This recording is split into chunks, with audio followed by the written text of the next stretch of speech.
Jatend migawo mar somo Ezekiel Machogu gikone ogolo ler kaluwore kod wach manyocha ne owacho ni piny owacho nyalo biro chungo kony mag omenda ma osebedo ka imiyo mbalariany ma Thurka. Machogu wacho ni piny owacho ok nyal loko toke ne mbalariany ma pachoka, ka omedo ni piny owacho chano medo omenda ma ichwalo ne mbalariany ma pachoka e jolo weche mag somo ne jopuonjre kowuok atamalo 0.8 masani nyaka atamalo 2. Mabiro ndalo achiel kende tok paro ma opogore wuok ewi wach manyocha ne owacho chieng' ngeso mokalo. Machogu loso e kar tiegruok ma Kiambu kama ne oyawo ayanga chenro mar gero kuonde somo mag kar tiegruokno.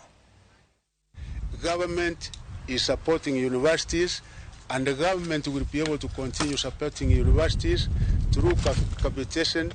and even infrastructural funds. That if there are other ways that we can also be able to generate income for our universities, why not? Because universities are also supposed to indulge in research and innovation, and for sure there are quite a number of our universities, and I thank them, which are already doing research and innovation, and by so doing they are generating a lot of revenue, and what we are saying is that we can also explore other ways of generating income